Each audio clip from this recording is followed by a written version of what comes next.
Namo tassa bhagavato arahato samma sambuddhassa. Namo tassa bhagavato arahato samma sambuddhassa.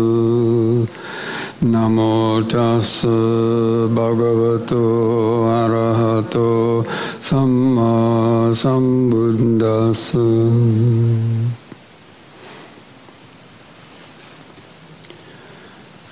Okay, friends, today I want to carry on with our discussion of the foundations of mindfulness, and also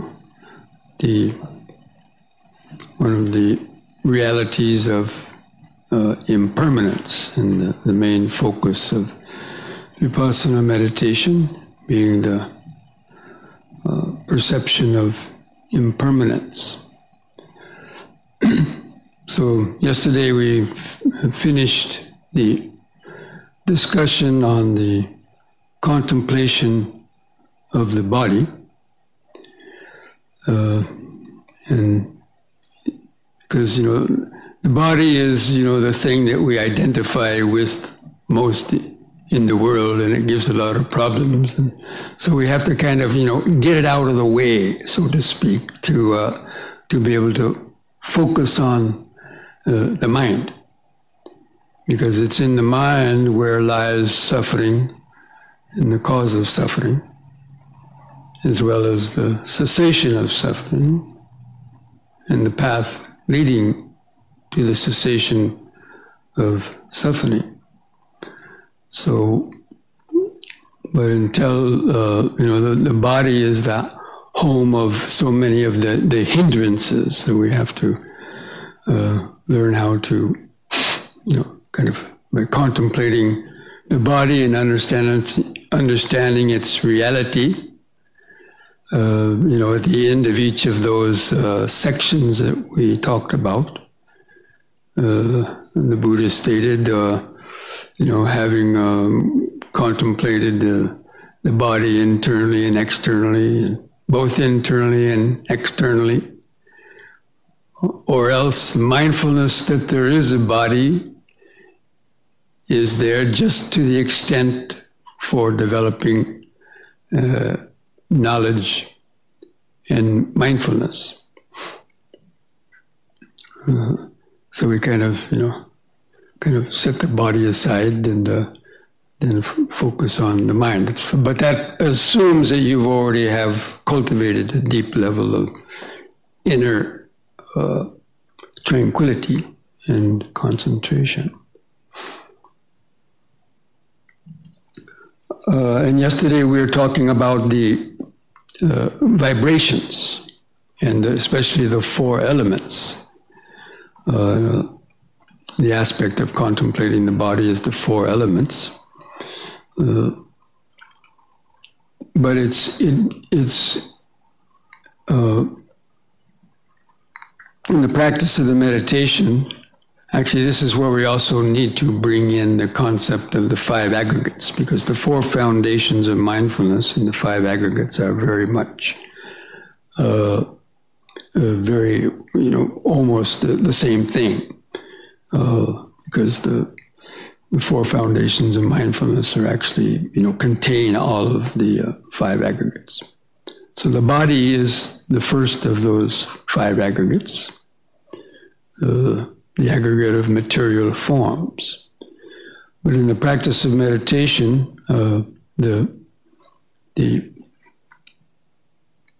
we also open up the awareness to feel not only body sensations, but also to be aware of the other material elements of sounds, visible objects, smells, odors, and tastes, and not only the body sensations. And to see how they're continually changing. Now,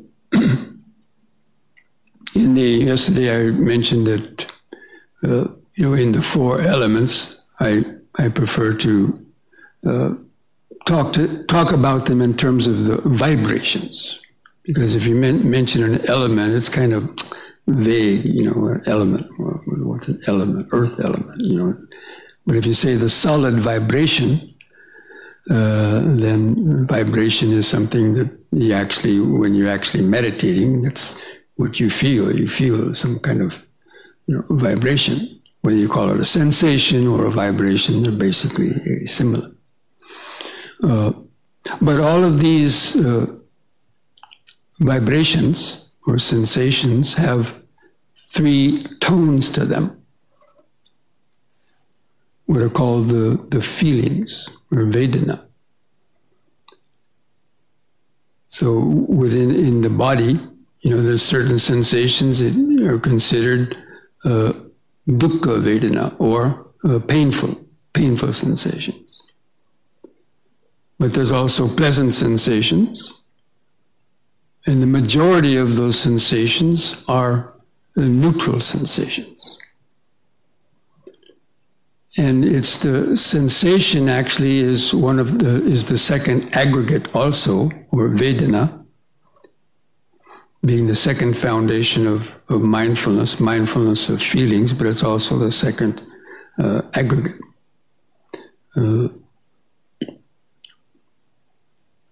So it's translated as feelings, and it's the way the mind reacts or doesn't react to stimulus. So it's the first thing that actually triggers off the mind. In fact, our whole experience is one of just sensations, these material sensations, but they have these qualities of either being painful, pleasant, or neutral. And these are what affect the mind. The mind, that's what it reacts to. And all of your thoughts are based on the sensations, and also your emotional reactions and the actions that you take with your body are all triggered off by these Vedana or sensations or vibrations.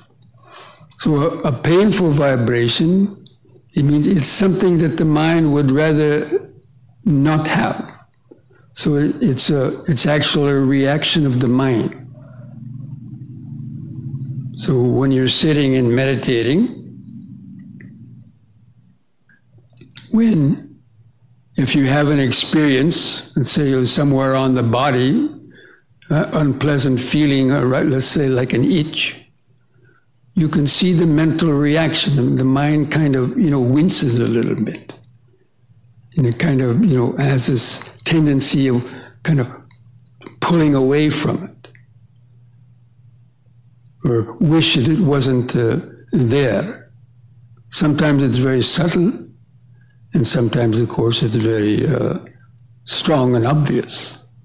Like all of a sudden, a sudden stabbing sensation or intense pain arises.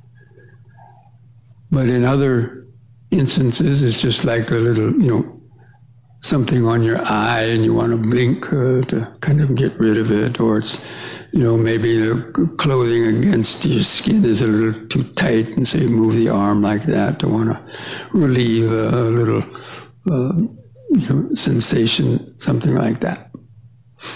But anyway, that's part of patiga, or aversion. It means it's something that we want to get away from. And it's also the cause of, first you have an irritation. It's something, like irritate. But if it keeps on irritating and it builds up, then it becomes a stronger type of aversion. So a little irritation builds up to an aversion, and then the desire to get rid of it. And if it keeps on going, it can turn into anger. And then it'll trigger off all kind of thoughts and then some reaction. So anyway, these kind of feelings are triggered off by sensations on the body, but not only the body. In the aggregate of feelings, it refers to feelings arising through all the six senses. But the body is a predominant one because, there are thousands and thousands of them going on almost all the time in the body in different places. But there's also the feelings triggered off by sounds. So certain sound will produce an unpleasant feeling in you, like if you're trying to meditate and you hear some voices talking, right? Anybody have any aversion arising in the mind when they heard something like that? Or some other sounds? But other sounds might produce a pleasant feeling, like the sound of maybe the birds chirping in the morning, or some other sounds. And the same with visible objects. You see some objects that might produce a kind of an aversion, like if you saw a dead mouse or something, or a cockroach, and other objects, produce a pleasant feeling, like seeing a beautiful flower or whatever. And in the same with smells and tastes and even thoughts. So it's called the six senses. Each of the senses can produce a painful feeling, or a pleasant feeling, or a neutral feeling. Now, a neutral feeling is a sensation that you kind of don't react to. It's kind of there in the background, but you're so used to them. And it's sort of like the white noise, you don't really think one way or another about them. Or you're kind of just ambivalent to them. But it's the pleasant sensations and the painful sensations that we normally react to, and where most of our karma revolves around taking action on wanting to get the object of your pleasurable feeling with a greed. So pleasurable feeling triggers off attachment and greed. Painful feeling triggers off aversion, anger, and even hatred. But the neutral feeling doesn't really trigger off too much. So for most of our discussion, we'll talk mainly about the pleasurable feeling and the painful feeling. And these become the basis of the contemplation of feelings. I'm just going to read the Buddha's own words about the contemplation of feelings. So he said, how does a person abide contemplating feelings as feelings? Here, when feeling a pleasant feeling, a person understands this is a pleasant feeling. When feeling a painful feeling, he understands this is a painful feeling. When neither a painful nor pleasant feeling is experienced, he understands this is neither a painful nor pleasant feeling. Let's say a neutral feeling. And then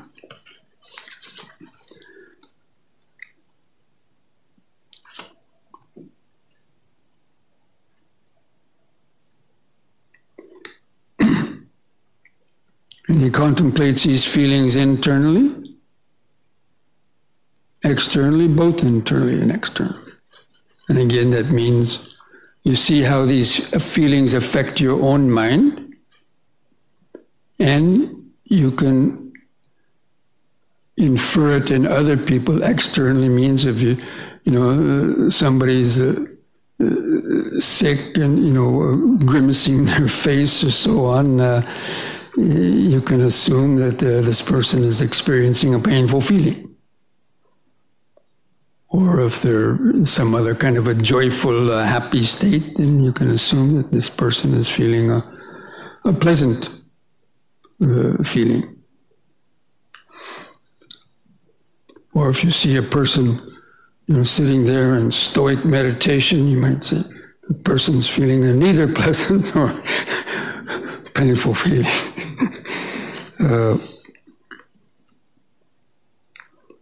And also, and he understands how do these pleasant feelings arise, how do they persist, and when they cease. And he understands how the painful feeling arises, how they persist, and how they cease. And he understands how they're, constantly changing. And they arise due to their own conditions. But the feelings, these painful and pleasant feelings, we've kind of, programmed them in ourselves. Because what's painful to one person may not be painful to another person. And what is pleasant to one person may not be pleasant to another person. So feelings are more or less kind of subjective. And they're the way we've learned or conditioned ourselves to react to things. Of course, with body sensations, generally most people would probably be in agreement to, a toothache would probably be a pleasant, a painful sensation, or a headache, or, some other kind of normal pain.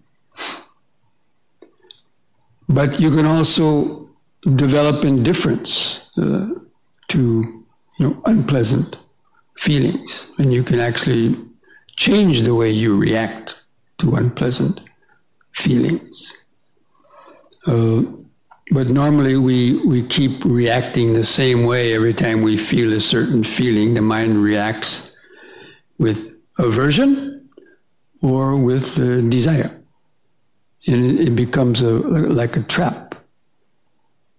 And then, of course, we commit our karma based on trying to capture or get a hold of the pleasurable feeling, or to get away from or plan how we're going to prevent these painful feelings to come to us in the future. So really, though, most of our life, our waking life, revolves around these feelings. And the more we reinforce them, then the stronger they get. Every time you say, I don't like that, or I like that. You're reinforcing this habit of this idea that these things are bad or these things are good. Because normally whatever produces a painful feeling in us, we say it's bad. I mean, just to use that terminology. And whatever produces a painful feeling in us, we say that's good. So every time you use these kind of dualistic things, you're reinforcing the idea of craving and aversion. When, as I mentioned before, these things are conditioned, and nothing is universally bad or universally good. These are conditions and ideas that have gradually evolved over the course of evolution, and generally become entrenched in the collective kind of unconsciousness or consciousness. So that's why the contemplation of feelings is a very important aspect, probably one of the most important aspects of the mindfulness training. Because, and again, they're included as part of the mind. Because the mind is what is recreating the idea of pleasure or pain. For example, now, most people, if they had to go to a dentist and they had to get some drilling done at a dentist office, what would be the normal person's first reaction? Probably of aversion, right? But, and even I had that in the beginning, before I understood the Dhamma. But once I, started meditating and took the Dhamma as a challenge, when I go to the dentist to get fillings, I tell him, no Novocaine. I won't take the injection. And I'll use that to just feel those sensations and relax around them and apply this type of mental understanding. There's just sensation and not reinforcing the idea that these are painful and I don't like them. And so the same kind of thing can be applied to so many other things in our life. Now, normally at this time in the retreat, I tell my famous avocado story, but most of you have heard that story many times. I'm not going to repeat it. But the idea is that we can change the way that we react to things, but only if we apply our mindfulness and our right understanding also.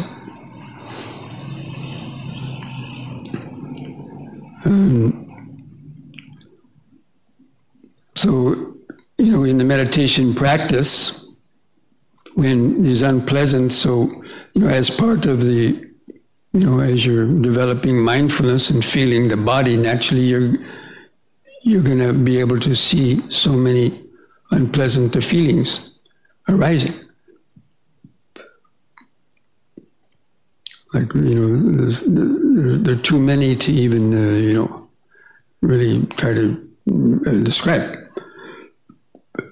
But again, from the intense ones, like pain from your knees being crossed or sitting too long or other strong aches, to, subtler ones, like just some slight little itch. But we can see the mind, that impulse. The mind kind of, contracts a little bit. And so you should acknowledge, this is a painful sensation. But not only that, to be aware of the reaction to it. So sensations, you could say, are half physical and half mental. So there may be a certain type of sensation that the mind feels, and then it reacts to it as something unpleasant. But if you pay attention to it, then that idea of unpleasant appears to become stronger, and the irritation appears to be stronger. But it's because of the attention that you're giving to it by agreeing with the previous experience, and you're recreating it.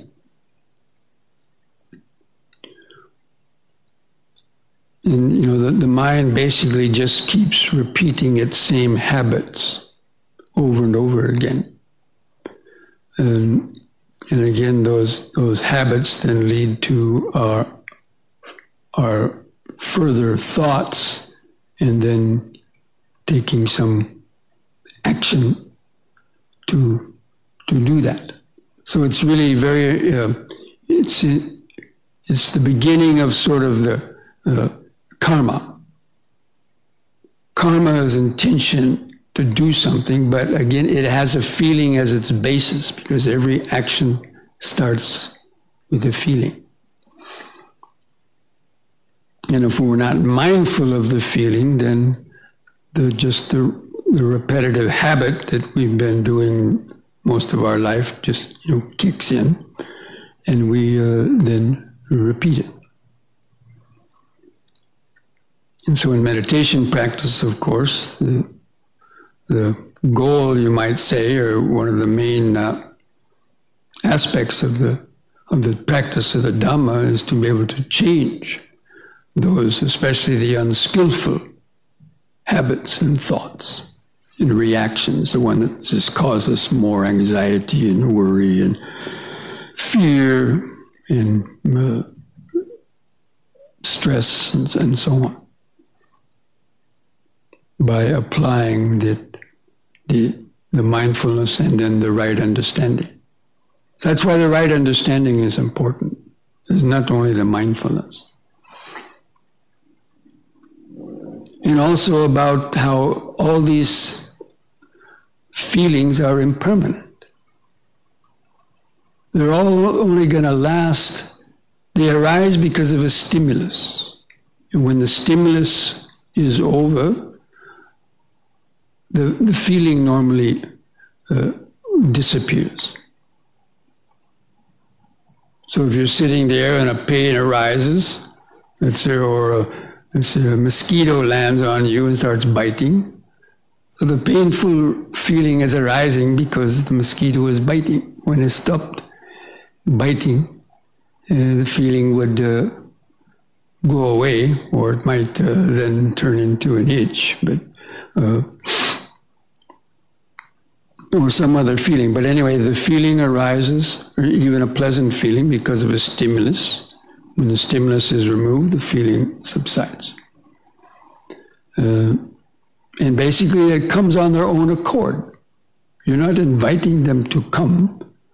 But when the conditions are right on their own, nature's all around us, things are always happening, and triggering off these different types of feelings and reactions in us. That we spend a lot of time and energy wrestling against and chasing down dead ends and so on, or getting into other types of problems or difficulties because of desire and so on. So that's why the contemplation of feelings is probably even more important than contemplation of the body in that sense. But because the feelings are occurring within the body's nervous system, first we have to get centered in the body to clearly see them. And so the ability to identify the feeling will help you to observe it and say, oh, it's just an unpleasant feeling. Unpleasant feeling has arisen. And you watch it. And you see how it arises. It kind of gradually builds up to a peak, especially some body sensations. And it lasts, if you just observe it, usually they last only 5 or 6 seconds and vanish. Or 1 second, or 2 seconds, or maybe longer, maybe 2 hours. But anyway, they all will vanish. So you develop a patience. You have to develop a patience and just to observe that sensation and see the urge to want to move. Let's say an itch, because those are so common. Probably 75% of most of the sensations we feel on the body are not pains, but they're just kind of little unpleasant sensations. Like I mentioned, something here, you want to kind of just move your arm to get away from it, or, a little sensation here, and you're kind of, So we're doing all kinds of things like this, rubbing and touching and moving. But those are very minor things. Most of them are not really painful at all. But there's just a nervous system twitches and habits that we have gotten into. But every time you do that, you're reinforcing the idea of aversion. And you're reinforcing the idea that I don't like it. And so it also reinforces the I, the ego, that we'll get into, talk more about later.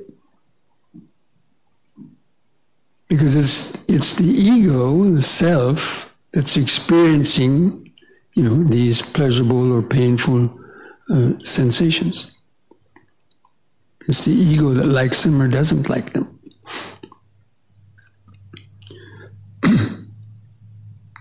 So anyway, that's why the mindfulness is important, to notice when that sensation starts to arise, and then just to observe it as it's arising, but also observe the mind's reaction to it. That the unpleasant body sensation is one thing, but the unpleasant mental reaction is another. And so to watch both. You may not be able to do much about the physical sensation, especially the unpleasant one, but you can watch the mind and you can apply the right understanding, and hopefully the mind will, at least be able to relax around it and observe it until it vanishes. And then you would actually be very happy that you were able to endure that unpleasant feeling until it disappeared. And so this is where the meditation actually becomes, very interesting and even challenging. It's a challenge to not to move when you feel these different types of pains and unpleasant feelings. And applying the mindfulness and seeing the power of mindfulness to kind of create a buffer zone between the sensation and the observing mind. And actually that's what happens in developing mindfulness, is actually we're creating a buffer zone in the nervous system between the actual physical sensation and the I that's observing that sensation. Usually there's hardly any buffer zone. Normally you get a little itch or scratch and almost immediately you kind of go up and just want to itch it or rub it, or you hear something and you want to look. And there's not much conscious decision about it. But in the practice of mindfulness, when you feel that initial urge, that awareness, that mindfulness is there, urge to look, urge to scratch. You kind of identify that. And then you say, wait, maybe it's not that bad. And this is where you can analyze it if you need to. And what is this sensation? Well, basically, again, it's just atoms and molecules rubbing into each other and producing some kind of sensation that you have, this aversion to. But again, to understand this sensation is impermanent, it will pass. And so you try to relax around it, feel the tension in the body around the sensation, identify the muscles, wherever it is, maybe it's a pain in your knee or someplace else, and you can feel that tightness or contraction, and just kind of consciously relax around it. And you'll be able to tolerate it a little longer. And while you're kind of tolerating it, it may disappear by itself. Or will disappear, or at least it'll change or morph into something not so strong. And then you can come back and you can go on, feel some other things. And there's always many sensations going on, even in the body. I don't know if you've been able to notice it yet or observe it, but even when you're meditating, there might be 5 or 6 unpleasant sensations occurring almost at the same time. Anybody have that experience? Where you might have a pain here, but then something starts biting you up here, and then something doesn't bite you over here, and maybe in the space of just a few seconds, there might be 4 or 5 or 6, maybe some sounds are going off that you have some aversion to. And so, you know, it makes things exciting. You know, keeps you from going to sleep. And it's this is the real Dhamma practice. More than, you know, building a monastery or all these other kind of things people think is Dhamma practice. Real Dhamma practice is about changing the way you react, especially to painful feelings, first of all. And because those are the ones that cause us the most suffering, but then our greed for pleasurable feelings causes us, you know, suffering usually later on, or in a delayed sense. But it's the painful feelings that are almost immediately that we react to. So one should pay attention. And they're more frequent than pleasurable feelings, and probably at least when you're meditating in the beginning. And even to your mental states, you have aversion to your mental states. Maybe you're trying to concentrate, but yet you have all kind of distractions and you're getting angry at yourself. Oh, I can't concentrate. And so that's also aversion. Then you ask, why is, in fact, this comes to the next foundation of mindfulness, which is contemplation of the mind. So these two are directly related, contemplation of feelings and contemplation of the mind, because mind states arise based on the feelings. And that's why one contemplates feelings first, because the mind states are arising, at least many of them, or most of them are arising as a result of the previous feelings.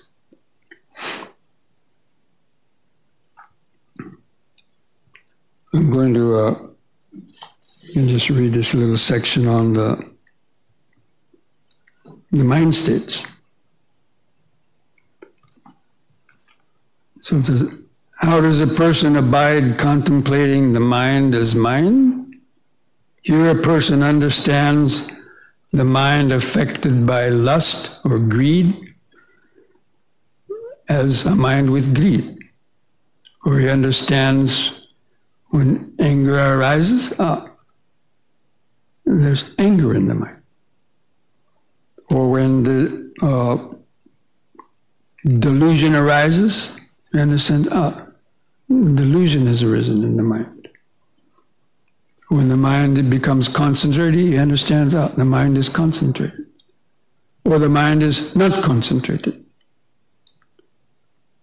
Or the mind is shrunken. A shrunken mind means a mind that's kind of, just caught up in drowsiness. Is shrunken into a dark state of drowsiness. Or a bright mind, when the mind is very, very alert.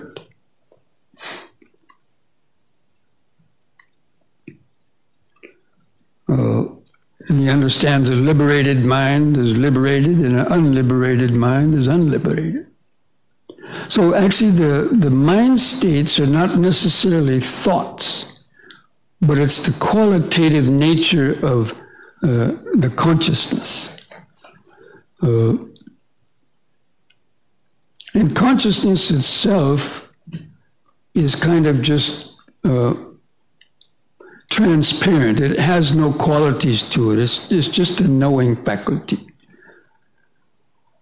But when the greed has arisen, we say this is a mind with greed. But the consciousness doesn't have greed, but greed is dominating the field of the consciousness. So we say it's a greedy consciousness, but actually consciousness itself has no qualities except it's the knowing faculty. But it knows these mental factors of greed, of aversion, of happiness, desire, the whole gamut of emotions and feelings.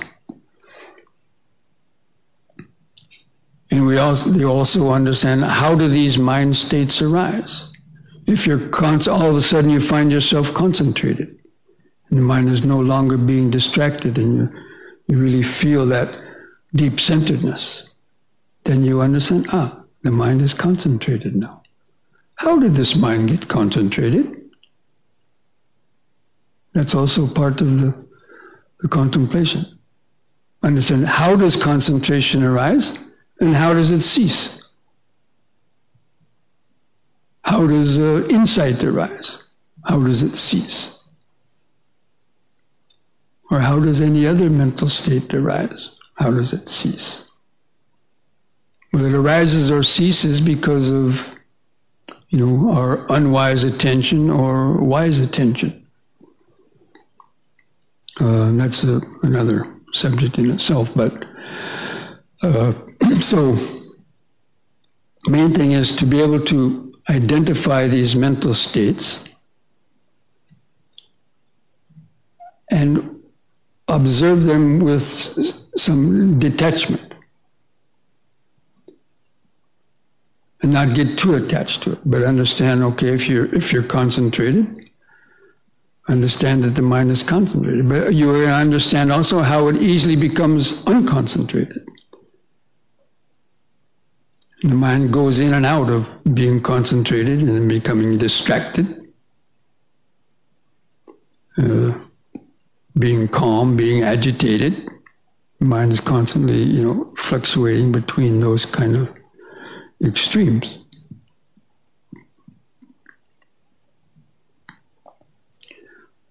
And so at the end of that contemplation of the mind section, also the instructions are that, you're contemplating this mental states internally in oneself, and then externally in another. When you see somebody greedily, eating a bunch of some whatever, donuts or something.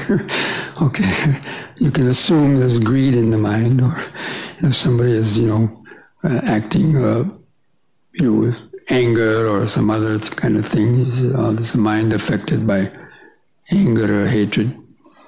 Or if you see a person, with a shrunken mind or sleepy.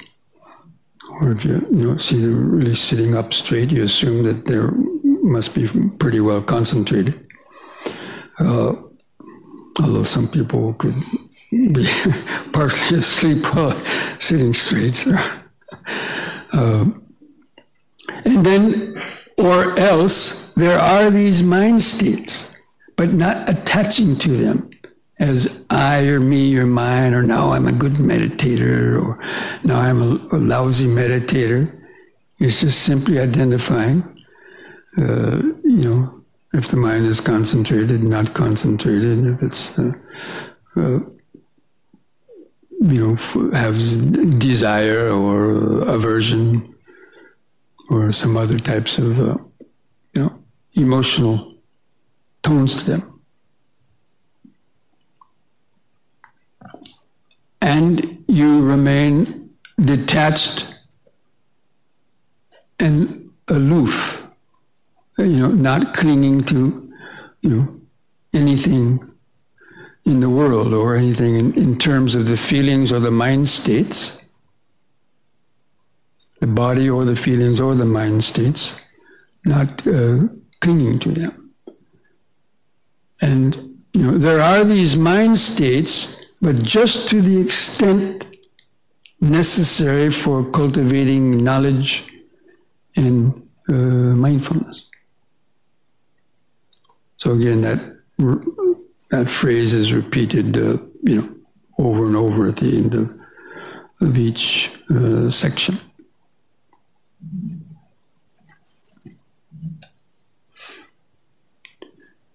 And I wanted to mention that, because so all these things, the body is always changing.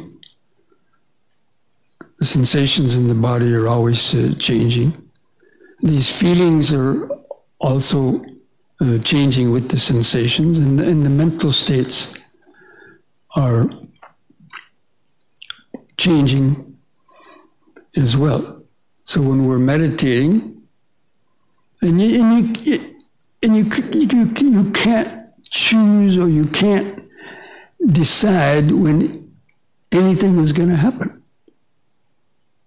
You sit down to meditate, and any number of thousands or millions of possibilities of sensations, thoughts, feelings can arise, and basically you have no control over them. Because they arise dependent on conditions. And we cannot control these conditions also. Whether it's what kind of conditions, or what the weather is like. Maybe it gets too hot in here, then people are having aversion to the heat and suffering, or if it gets too cold, or maybe there's a group of people come and start making a lot of noise, or anything could happen. A plane could come and crash outside. There's, anything can happen at any time to trigger off our sensations and feelings. And then that's another aspect about anatta. Who is controlling this process? But anyway, so, now we're shifting into, a retreat of this nature, especially a retreat of, 7 days or 10 days. The first few days are usually reserved for trying to gain some initial tranquility or centeredness. So we've been doing that for the last 3 days, and hopefully you might have, gotten a little bit of tranquility, or the hindrances are not so strong or active, but nevertheless, we want to now focus in the last days on cultivating the insight. And the 3 insights that we cultivate in the mindfulness and vipassana meditation are the insight into impermanence, the insight into suffering, and the insight into no self, or the Pali terms anicca, dukkha, and anatta. And again, they usually are go in that order. That first we contemplate impermanence, because that is the easiest thing to understand. And when you understand impermanence, and you see how when you're clinging to things that are changing and you don't want them to change, that's the ground for suffering. And then based on the insight into impermanence and suffering, then you see how the whole process, there's no owner or controller to that, and even our consciousness has no owner or controller. And that insight into no self. So in the process of the anicca, so when you practice vipassana meditation, actually it refers to anicca sanya, cultivating anicca sanya, the beginning phase, or the perception of impermanence. And I mentioned that already, but I want to just go over it a little bit more to reinforce it in the mind. Because it's the best antidote for sleepiness. And so gradually, after you've centered the mind and have that connection to the breathing body or the present moment, then to avoid kind of getting sucked into that quietness of too much tranquility, as I mentioned before, that can be a danger. You reach a stage of tranquility and it's like, so relaxing and nice. You feel like just kind of kicking back, and but that's, then you deflate your meditation, or the meditation basically stops, stagnates, the forward progression. So you use that tranquility, or I would say alertness. I like to call it concentrated awareness.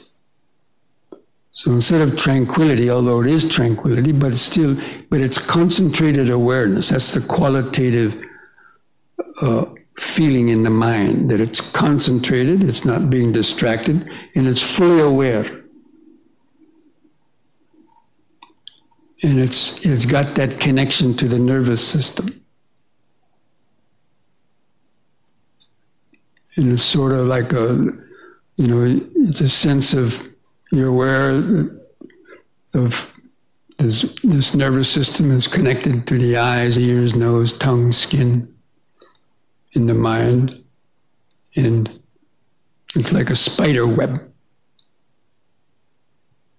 And you're listening to the various things that are impinging on it. So the breathing is there in the middle, but you open up, and when a sound is heard, you feel what that sound vibration does. It will just, arise and vanish.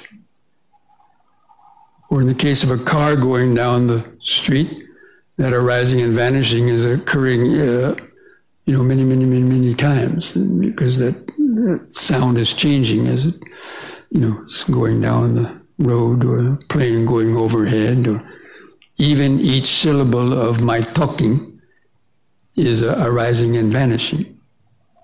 But they get connected. And so it's a specific training. You deliberately tune in to this arising and vanishing, and seeing, and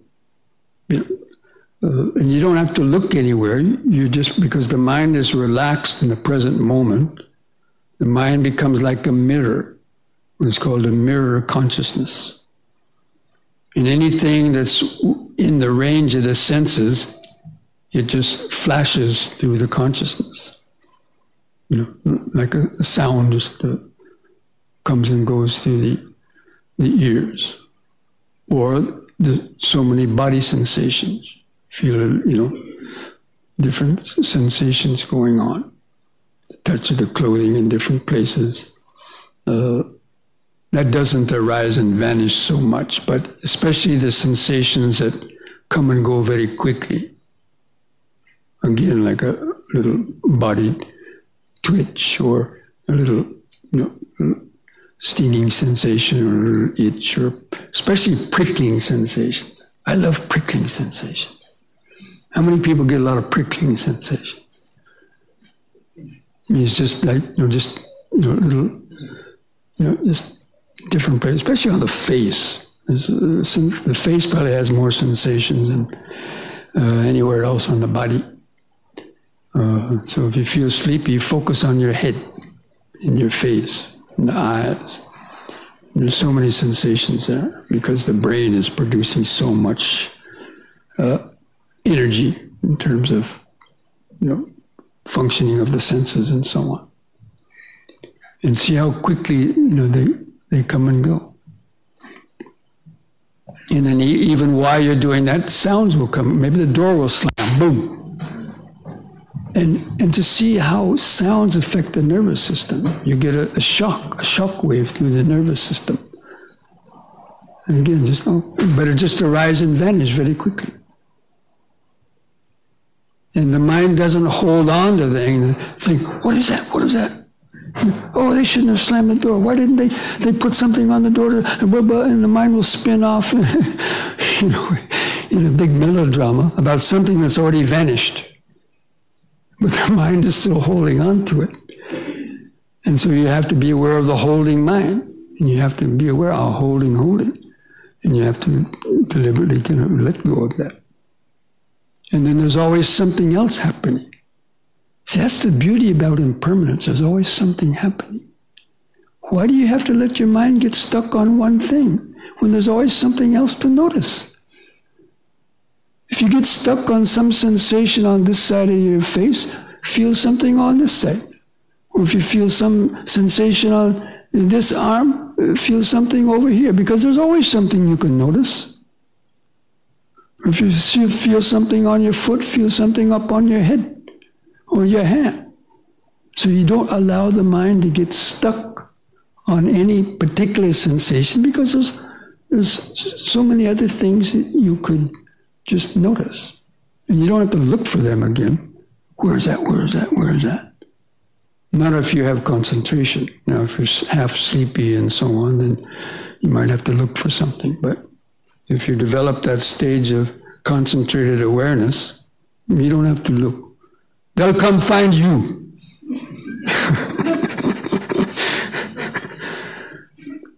And so they'll just pop out of nowhere, sensations all over. And it becomes very, very interesting to observe. But you're observing it from that state of tranquility and understanding, this is the impermanence. And when you're noticing so many things coming and going, the mind doesn't have time to stick on any particular object and to bring out the past and future memories of that object that then would trigger off even more proliferating connections and emotions. So that's really sort of the skill in meditation, is not giving the mind time to get stuck on any particular sensation or thought, because there's always something you can notice. If you get stuck on a thought in your mind, feel the pulsation in your fingers, your feet. There's always some part of the body that has sensation, or the face. But of course it takes training to do that. But once you understand that, then again, whenever the mind starts to get attached to one particular sound or sensation, there's always something nearby or on the other side that you can notice, because you can't notice or react to two things at one time.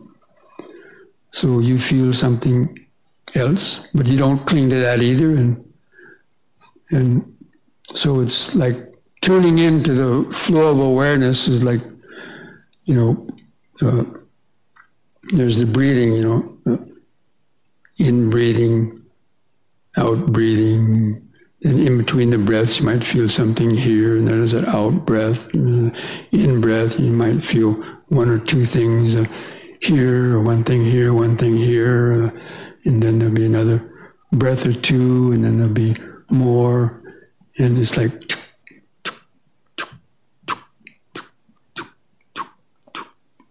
and sounds coming in through the ears. And even at the same time, you can notice many things happening at the same time, and that's okay. But you're not thinking about them. And to understand that these are just vibrations.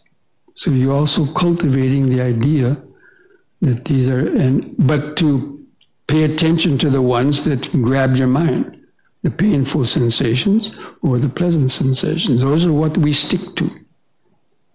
That's what the mind gets stick to, like fly paper. Flies into, sticky paper and gets stuck there. So our mind flies into these various thoughts and sensations or sounds and gets stuck simply because it doesn't know any better. Of course, it's clinging to these things as being mine, and I'm angry. I have the right to be. That person abused me, or whatever. Or I have the right to be happy. My long lost friend is coming to town, so let me get happy or whatever. The mind is always trying to justify why it should. That might be all right when you're outside in normal life, but when you're meditating, it's when we have to,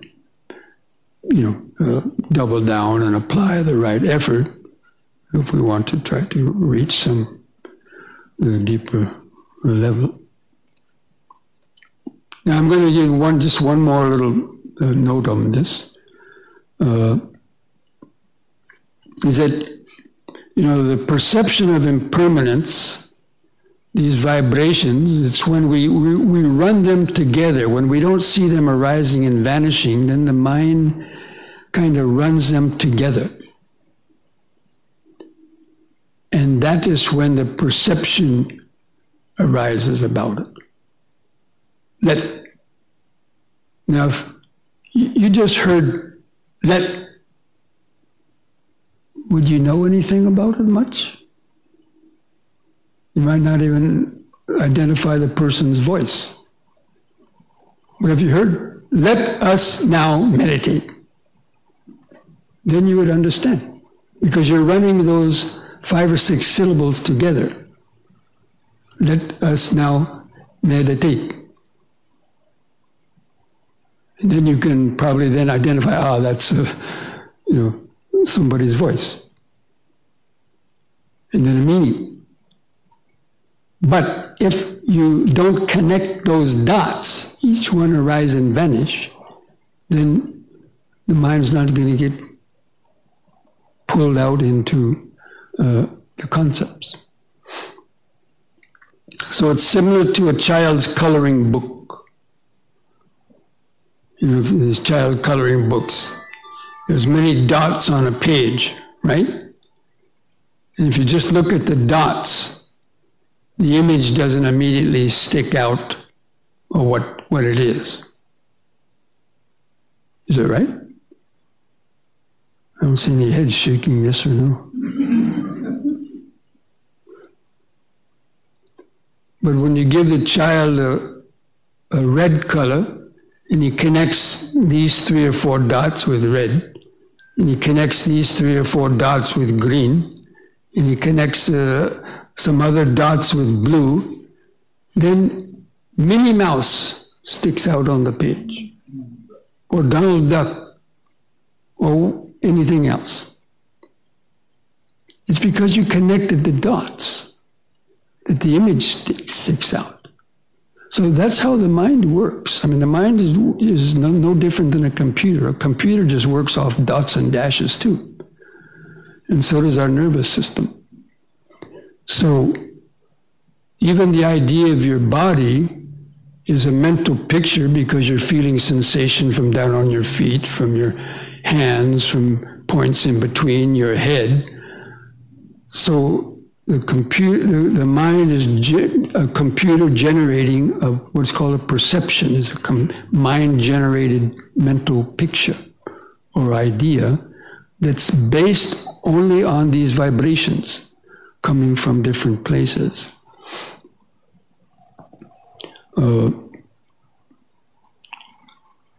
And not only in the body, but even from outside and sounds too. You can really see that with sounds also.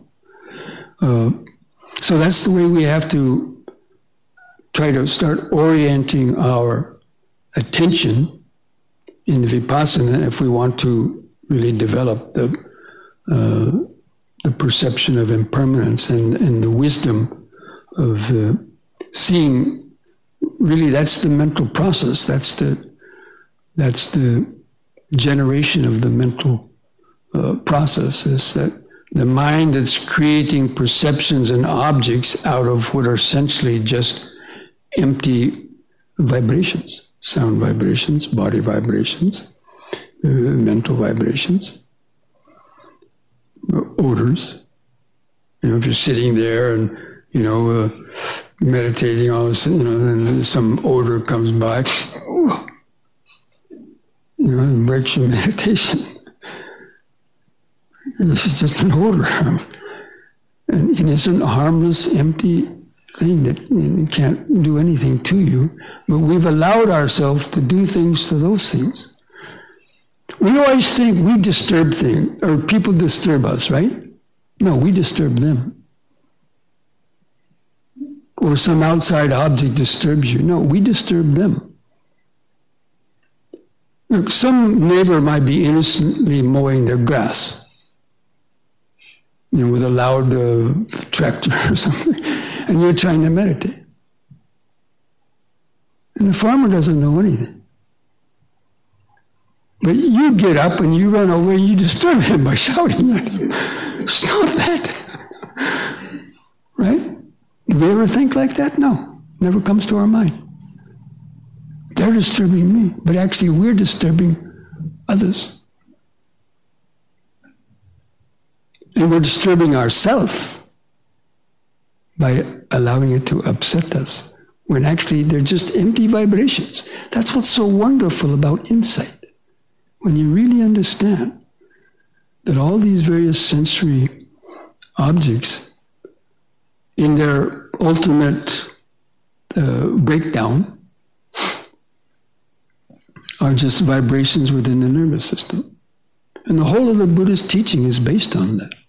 The whole teaching about dukkha, the arising of dukkha and the ceasing of dukkha, suffering. And the way leading to the ceasing of it is right there in understanding this mental process and understanding how suffering arises.